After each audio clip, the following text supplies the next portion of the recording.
के बिश्नोई जी, हमारी पार्टी के वरिष्ठ नेता, प्रतिपक्ष के नेता सम्मानीय राजेंद्र राठौर जी, पार्टी के पूर्व प्रदेश अध्यक्ष और इस कार्यक्रम के संयोजक अशोक परनामी जी, हमारी पार्टी के पूर्व प्रदेश अध्यक्ष और वित्त आयोग के अध्यक्ष अरुण चतुर्वेदी जी, इस कार्यक्रम में सह संयोजक रामलाल जी, भूपेंद्र सैनी जी, पार्टी के जिला अध्यक्ष अमित गोयल जी, मंच पर विराजमान सभी हमारे पार्टी के वरिष्ठ नेतागण, सभी पदाधिकारीगण, मेरे सामने बैठे मोतियों से महंगे मेरे कार्यकर्ता भाई और बहनों,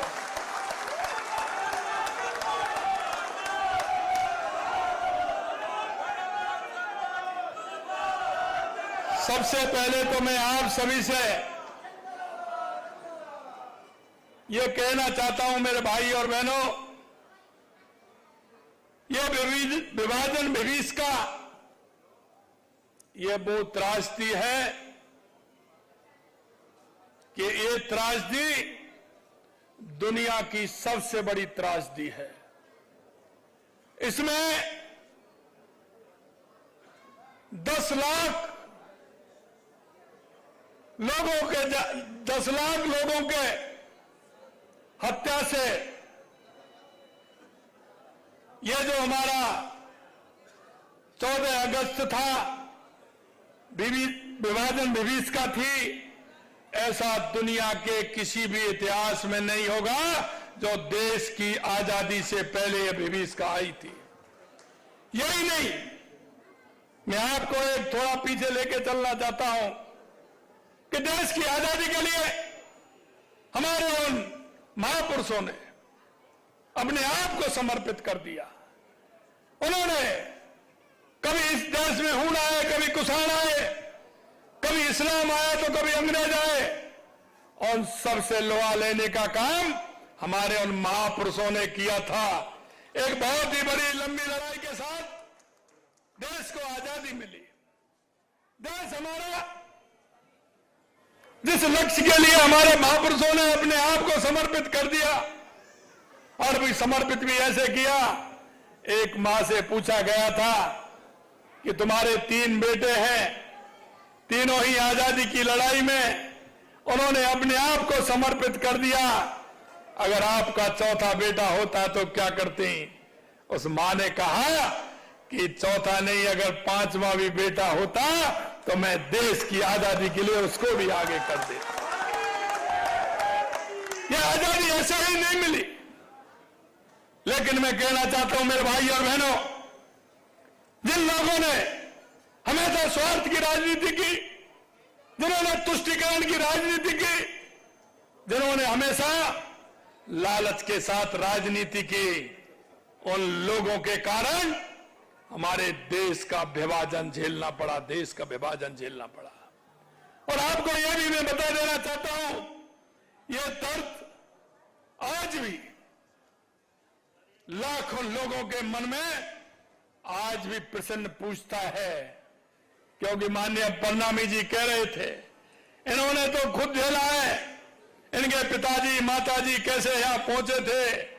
लेकिन जब हम सुनते थे, बुजुर्ग हमें बताते थे, यह स्थिति होती थी, जो पाकिस्तान से ट्रेन आती थी उसमें आदमी नहीं आता था, उसमें लाशें आती थी, इस तरह की स्थिति हो गई। मैं आपसे यह भी कहना चाहता हूं मेरे भाई और बहनों, यह दंश हमारा ऐसा है कि हमारे हर भारतीय के मन में है, और यह भूलने वाला नहीं है। यह आगे आने वाली पीढ़ी को भी हमें बताना है कि इन स्वार्थी लोगों ने हमारे देश के साथ में और हमारे देश के उन लोगों के साथ में कैसा उन्होंने व्यवहार किया। कभी कभी हम देखते थे, हम छोटे थे, लेकिन जब गांव में देखते थे, कई लोग बर्तन लेकर के आते थे, साइकिल पर कपड़ा लेकर के आते थे, उनके जीवन में ना कोई रहने को जगह थी, ना कोई मकान था। रेलवे स्टेशन और बस स्टेशनों पर उन्होंने 6-6, 8-8, 10-10 महीने, साल-साल, 2-2 साल बिताने का काम किया। कहां से किस रेल में बैठ करके आए, कितने पैदल चल करके आए, कितनों को रास्ते में छूट गए, उनसे जिनके बस की नहीं थी और उनका दाह संस्कार भी नहीं कर पाए। ऐसी ये विभीषिका जो रात देशवासी के हृदय में घाव करती है। मित्रों, मैं इतना कहना चाहता हूं आपसे कि ये जो विभीषिका थी, ये ऐसी नहीं थी कि कोई त्रासदी हो। ये वो त्रासदी थी जो कुर्सी के लिए वो सब कुछ करने को तैयार थे। देश की जनता से उन्होंने कोई मोह नहीं था। अगर मोह था तो सिर्फ कुर्सी से था। ये उन लोगों की खातिर ऐसा इस देश के अंदर हुआ।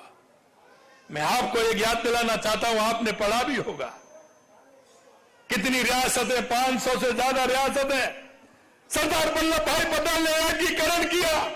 जहां जैसी आवश्यकता थी उन्होंने कदम उठाए और वो किया। लेकिन आपने देखा होगा एक जम्मू कश्मीर की रियासत थी जिसको एक जवाहरलाल नेहरू ने जिम्मेदारी ली, जिसका दंश आज तक भी हम झेल रहे हैं। मैं आपको यह भी कहना चाहता हूं, विभाजन के बाद जो स्थिति देश के अंदर बनी, आपने देखा होगा, क्योंकि 1942 के अंदर डॉक्टर श्यामा प्रसाद मुखर्जी जी ने बंगाल के अंदर जब अकाल पड़ा था तो उन्होंने आकर के जन जन की सेवा करते हुए उन लोगों की सेवा करने का काम किया। आजादी के लिए हमेशा उन्होंने झंडा बुलंद किया। यही नहीं, सुभाष चंद्र बोस जिन लोगों ने किस तरह से काम किया, और बाबा साहब भीमराव अंबेडकर जी ने जब कहा कि ये जो बंटवारा हो रहा है ये ठीक नहीं है और ये बंटवारा कुर्सी के लिए हो रहा है, ये तो बहुत गलत है, ये बंटवारा नहीं होना चाहिए। जो राष्ट्रवादी लोग थे, जिनके मन में राष्ट्र के प्रति पूरी संवेदना थी, पूरे राष्ट्र को लेकर के मजबूती के साथ चल रहे थे, जिनके अंदर मन में इति थी, हजारों सालों की गुलामी के साथ वो जिंदा थी, ऐसे लोगों ने जिस तरह से देश के आजादी के लिए काम किया, उनके मन में जो पीड़ा थी, उस पीड़ा का आप अनुमान लगा सकते हैं क्या? कि जिन्होंने आजादी के लिए सब कुछ खो दिया और एक दिन में कुर्सी के लिए विभाजन हो गया, इससे बड़ी कोई त्रासदी नहीं थी। मित्रों, मैं ये कहना चाहता हूं कि इन्होंने त्रासदी के अलावा आप ये भी देख लीजिए, देश आजाद हुआ, अंतरिम सरकार बनी, अरे कोई भी नहीं छोड़ता है, लेकिन डॉक्टर श्यामा प्रसाद मुखर्जी जी ने जब कहा था आजादी के बाद में कि देश की दिशा और दशा ठीक नहीं है, देश के अंदर उन राष्ट्रवादी लोगों के प्रति अन्याय हो रहा है, देश में हिंदुओं के प्रति अन्याय हो रहा है, जब उन्होंने ये बात कही तो उन्होंने उद्योग मंत्री पद से इस्तीफा दिया और उन्होंने कहा कि कश्मीर में जाऊंगा। यह कश्मीर आज का मुद्दा नहीं है, यह उन राष्ट्रवादी लोगों का मुद्दा है जिन्होंने इस राष्ट्र को अपने खून से सींचने का काम किया है, खून से सींचने का काम किया है। मैं मेरे भाई और बहनों में यह भी कहना चाहता हूं, यह घाव साथ ही भरते, यह घाव कभी नहीं भरेगा। और यह भी मैं कहना चाहता हूं, यह देश जिन लोगों की आत्मा में जो घाव किया है, आज तक नहीं भरा और आगे भी नहीं भरेगा। और हमें आने वाली युवा पीढ़ी को बताना चाहिए, हमें यह भी बताना चाहिए कि आखिरकार इस देश में जिस दिशा में ले जाना चाहते थे, अगर राष्ट्रवादी लोग खड़े नहीं होते तो देश उस दिशा में भी नहीं जाता। हमारे उन लोगों ने, जो लोग वहां से आ रहे थे, उनकी सेवा करने का काम हमारे राष्ट्रीय स्वयंसेवक संघ के लोग कर रहे थे। उनको स्टेशनों पर ला रहे थे, बस स्टैंडों पर ला रहे थे, उनके लिए व्यवस्था कर रहे थे, लेकिन इनमें से कोई उनकी देखने वाला नहीं था। अरे देखने वाला कहां होगा? आपने देखा आजादी के 70 साल बाद भी जो लोग हिंदू थे, जो पाकिस्तान में विस्थापित थे, वो कहां चले गए? अरे उनकी संख्या तो बहुत बड़ी थी, क्या वो पाताल में चले गए या वो धरती में समा गए? उनकी भी चिंता नहीं की। वहां से जैसे तैसे अपनी मान मर्यादा को लेकर के, अपने सबको छोड़ करके जो यहां आए थे, उनको नागरिकता देने का काम किसका था? क्यों नहीं दी गई थी उनको नागरिकता? कहां गया बांग्लादेश में जो हिंदू रहते थे, अफगानिस्तान में बहुत बड़ी संख्या में हमारे सिख भाई रहते थे, हमारे जैन भाई रहते थे, आज तक किसी ने उनको नागरिकता देने की बात कही क्या? अगर उनको नागरिकता देने की बात कही। नमस्कार साथियों, स्वागत है